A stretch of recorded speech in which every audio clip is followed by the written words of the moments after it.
Segundo bloco do Game Shark sobre Cuphead está começando e olha, com mais de 45 mil desenhos feitos à mão, Cuphead demorou um tempinho para ser feito, foram mais de 7 anos de desenvolvimento. Atualmente o game conta com uma equipe de desenvolvedores mais robusta, com uma quantidade até razoável, mas nem sempre foi assim. A ideia começou apenas com 2 pessoas, os irmãos Jared e Chad Moldenhauer. Os dois heads, eles trabalhavam em casa, né? Muito engraçado, boa parte do jogo foi desenvolvido em casa e eles tiveram a ideia de fazer Cuphead lembrando muito da infância, Bruna. Os dois, eles jogavam muito esse tipo de jogos que são os running guns, né? Que tinham muitos no NES. Os irmãos, eles cresceram jogando esses jogos e pensando, por que essa decisão foi tomada? Por que esse jogo foi assim? Essas perguntas logo viraram vontade de fazer um jogo. Eles se reuniram e começaram a trabalhar em Cuphead, que ainda ganhou mais uma adição. A esposa de um dos irmãos, a Maja, ela entrou para a equipe de desenvolvimento e também fez muitos desenhos. Inclusive, ela é a responsável pelo desenho da nova personagem que vem na DLC do jogo. Posso falar uma coisa? Eu conheci ela e ela me viu jogando Cuphead. Foi Sério? horrível a minha performance em Cuphead. Foi numa E3, acho que E3 2017. Tinha 2 televisõezinhas na sala. Eu, um outro jornalista e ela tava lá guiando o gameplay. Gente, era a primeira vez que eu tava jogando o negócio. Eu lembro que eu passei uma fase e aí acho que chegou na fase da batata, no chefão da batata, da cenoura, da cebola e da cenoura. E eu, não consegui passar. Eu, era 40, 50 minutos de teste e eu não consegui passar. E a Maja lá olhando tudo e incentivando. Eu queria contar essa curiosidade. Parte do desenvolvimento de Cuphead passou pelo nascimento dos primeiros filhos dos irmãos. A Maja conta que eles trabalhavam 24 horas por dia em Cuphead, enquanto cuidavam das crianças e da vida pessoal deles, né? Então, não sobrava muito tempo pra dormir, né, Lucas? Puxado esse desenvolvimento. Cara, é muito doido. Eles participaram de uma série documental da Red Bull chamado Levels, e eles contam um pouquinho como o cansaço também contribuiu para o desenvolvimento do Cuphead. Obviamente que isso hoje eles olham para trás com certa alegria, mas deve ter sido muito difícil. Na narração da Maja, ela diz que boa parte dos desenhos mais loucos de Cuphead, eles tiveram a ideia porque a mente estava tão cansada que começava a ter um monte de pensamento aleatório, e a partir daí que eles começavam a desenhar essas coisas meio doidas em Cuphead. E só para entender um pouquinho da complexidade desse trabalho, um movimento de um personagem de Cuphead representa mais de 40 quadros desenhados à mão. Eles são passados para o computador, vetorizados, impressos, redesenhados à mão de novo e coloridos digitalmente. É um processo bem complexo. O visual de um cenário de luta do chefe de Cuphead demorava até 1 semana para ficar pronto e tinha mais de 7 camadas de desenho à mão.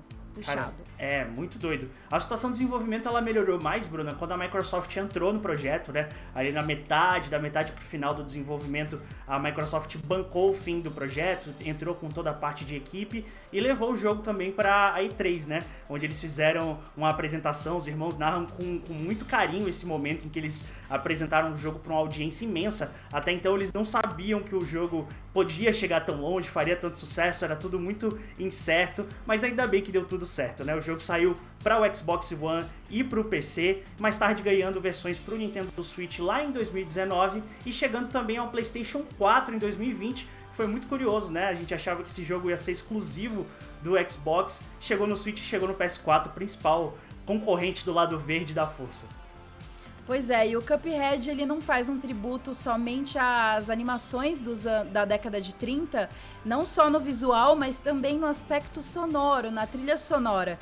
Além de filmar e exibir cenas em live action, a equipe de desenvolvimento gravou o som de objetos da vida real para executar tudinho em Cuphead. É sensacional. Cara, é bem doido. A gente ouve às vezes o barulho de uma xícara quebrando, né? Eles quebraram a xícara, gravaram esse som e colocaram no jogo. É um jogo muito artesanal. A gente falou da maquete, da fase do cenário. É muito curioso fazer uma maquete, filmar a maquete e aí ela entrar pro jogo. E aí eles gravaram diversos sons de objetos reais. Isso é muito doido. Ao todo, 42 músicos trabalharam na captação de som. Que também o jogo, além desses sons de objetos reais, Bruna, conta com uma trilha sonora que é muito especial, né? A gente tem o Christopher Madiga, que aplicou muitos instrumentos de sopro às faixas já musicadas de Cuphead, o que dá um toque mais cartunesco ainda. Lembra muito aqueles desenhos, porque o instrumento de sopro dá aquela ideia de fanfarra, de fanfarrada, né? Então foi uma contribuição muito boa a trilha sonora desse jogo, faz pra gameplay, que realmente é um casamento que fica, ó, 10/10. Bom, o estúdio de Cuphead publicou um vídeo super legal mostrando os bastidores de uma das faixas mais bacanas de Cuphead. Dá uma olhada no vídeo.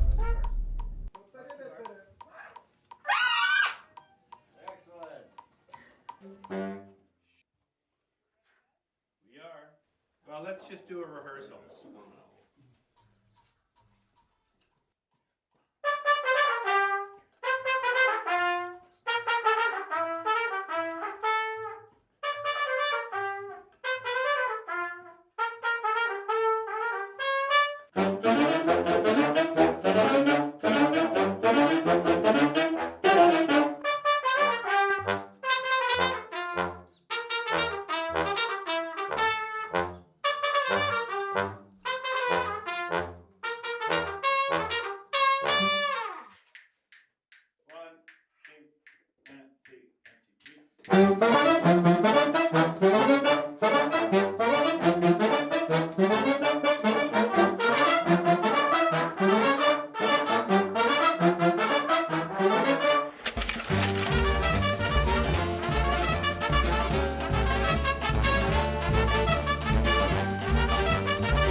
Bom, pra quem ficou aí curioso pra escutar mais da trilha sonora de Cuphead, vale lembrar que o jogo conta com um vinil quádruplo de luxo, é bem um item de colecionador, vamos dizer assim, e a trilha sonora está disponível em plataformas específicas de streaming de música.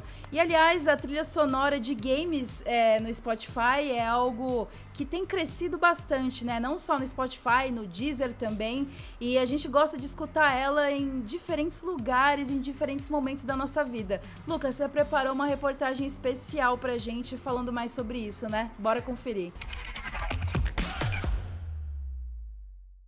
Assim como os gráficos e as mecânicas, as trilhas sonoras dos videogames estão cada vez mais complexas. A gente avançou daquele antigo blip blop, sabe? Aquele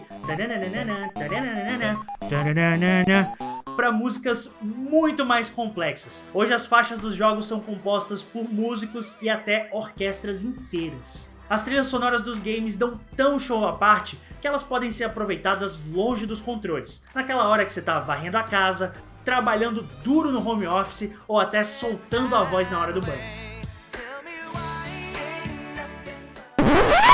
A prova é que as trilhas brilham por conta própria é que cada vez mais elas estão chegando aos serviços de streaming. Pensando nisso, eu separei uma série de trilhas sonoras de games para você conhecer e se apaixonar. Mas olha, já vai um recado aí, provavelmente a sua trilha sonora favorita não tá nessa lista, tá? Muitas trilhas chegaram aos serviços de streaming nos últimos meses, como Persona, Final Fantasy, Kingdom Hearts. Então assim, o que tiver fora dessa lista, você pode brigar comigo no Twitter usando a hashtag GameShark. Agora, vamos para nossa seleção.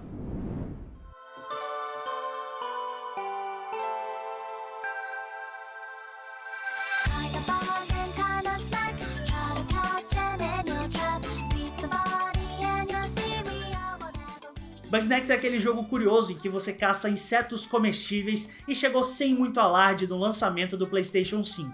Agora, uma coisa que com certeza marca os jogadores é a trilha sonora. O time da Young Horses escalou a simpática banda Quero Quero Bonito para cantar a faixa título do game. A música It's Bugsnax está disponível nas plataformas digitais e é gostosinha de ouvir, mesmo se você não jogou o game. First you fall down, then you jump back up again. Find your rhythm, momentum. A história de The Last of Us emociona e com a sua trilha sonora não é diferente. As músicas dos dois games foram compostas pelo argentino Gustavo Santaolalla, o compositor vencedor de 2 Oscars pela melhor trilha sonora em O Segredo de Brokeback Mountain de 2005 e Babel de 2006. Só no Spotify, as 4 principais faixas dos dois jogos já somam mais de 75 milhões de execuções. Eu pessoalmente recomendo a trilha sonora de The Last of Us Parte 2, que com as suas 28 faixas te convidam para relaxar, sabe? São aquelas músicas para você fechar o olho, respirar ao fundo, reclinar na sua cadeira e ficar mó paz.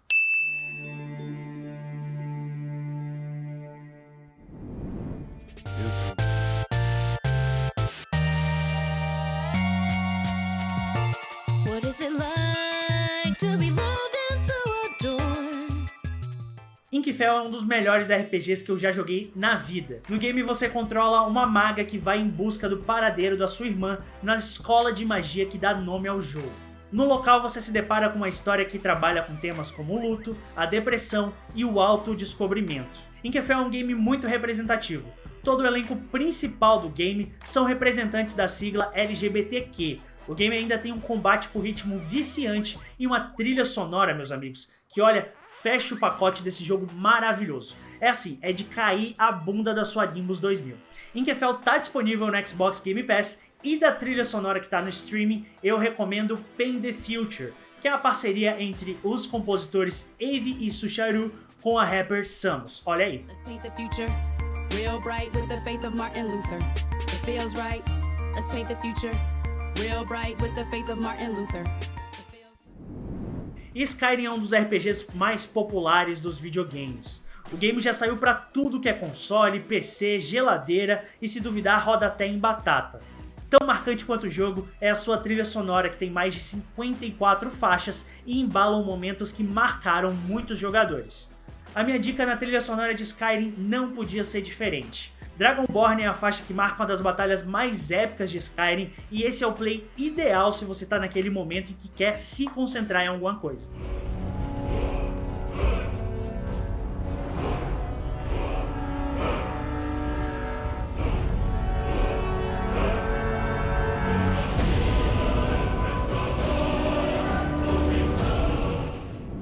E mesmo com a sua premissa simples de apresentar a arquitetura interna do PlayStation 5, o game Astro's Playroom é um dos melhores de 2020. É até engraçado, mas a trilha sonora segue o tema do jogo e canta sobre componentes do PS5 como o SSD e até a GPU. Isso poderia não fazer sentido nenhum, mas o trabalho de composição de Kennedy C.M. Young foi tão bom que as faixas são incríveis. Elas transitam entre o pop e a PC Music e olha, ficam muito na sua cabeça. Eu tô há semanas com a IMGPU na minha cabeça. E essas são as minhas indicações de trilhas sonoras de videogames para você curtir fazendo o que quiser. Se você sentiu falta de alguma, comenta lá nas redes sociais com a hashtag GameSharkLoad. E se ficou curioso para conhecer essas músicas que eu falei e outras, é só escanear o quê? Esse QR Code aqui, porque eu preparei uma playlist especial para você fazer tudo aí no seu home office, ouvindo música de jogo. Que é inclusive o que eu vou fazer agora. Vou varrer meu quartinho ao som de I Am Your GPU, esse hino de Astro Bot. Licença, viu, gente? Tchau!